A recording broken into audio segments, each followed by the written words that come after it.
ऐसा नहीं होना चाहिए कि वो ऑर्गेनाइजेशन उन एम्प्लॉयज़ के साथ डिस्क्रिमिनेशन करती है उनके रिलीजन के आधार पर, उनके कास्ट के आधार पर, उनके सेक्स के आधार पर। तो एक ऑर्गेनाइजेशन जो है वो अपने अंदर जितने भी एम्प्लॉयज़ काम करें उनको हमेशा इक्वली और फेयरली ट्रीट करे। अगर एक ऑर्गेनाइजेशन ऐसा नहीं करती, किसी एक एम्प्लॉयज़ के साथ ज़्यादा फेवर शो करती है, किसी एम्प्लॉयज़ के साथ इतना अलग तरीके से ट्रीट करती है, उसको डिस्क्रिमिनेट करती है उसके साथ, तो वो एम्प्लॉयज़ उस ऑर्गेनाइजेशन को छोड़ के चले जाएंगे और हो सकता है उस ऑर्गेनाइजेशन की गुडविल भी बाज़ार में बिगड़ जाए, डिफेम हो जाए। उसके बाद अगला जो प्रिंसिपल है हमारा वो है principle of stability of tenure. Principle of stability of tenure ये कहता है कि एक ऑर्गेनाइजेशन अपने किसी भी एम्प्लॉयज़ को फ्रीक्वेंटली ट्रांसफ़र ना करे from one post to another.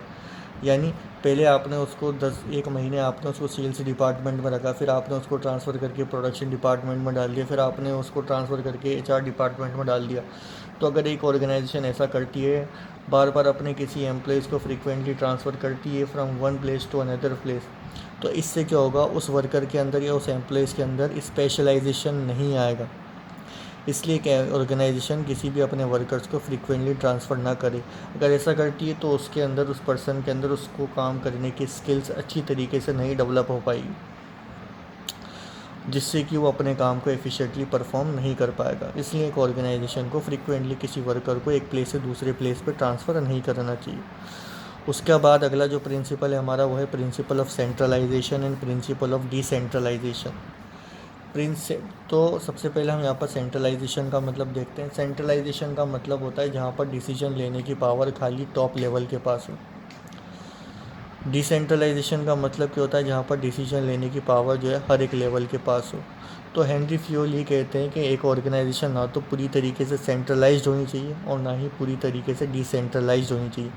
अगर एक ऑर्गेनाइजेशन पूरी तरीके से सेंट्रलाइज्ड हो गई और टॉप लेवल या मिडिल लेवल को किसी चीज़ पर तुरंत एक्शन लेना है, फटाफट कोई एक्शंस लेना है, तो उनको क्या करना पड़ेगा, तो ऊपर वाले लेवल्स की परमिशन लेनी पड़ेगी, जिससे हो सकता है कई बार उस डिसीजन को लेने में बहुत देरी हो जाती है, जिससे ऑर्गेनाइजेशन के गोल पर फ़र्क पड़ता है।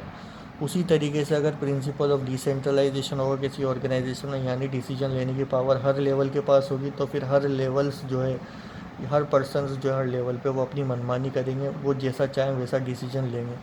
तो फेल्स ये कहते हैं कि एक ऑर्गेनाइजेशन ना तो पूरी तरीके से सेंट्रलाइज होनी चाहिए, ना ही पूरी तरीके से डिसेंट्रलाइज होनी चाहिए।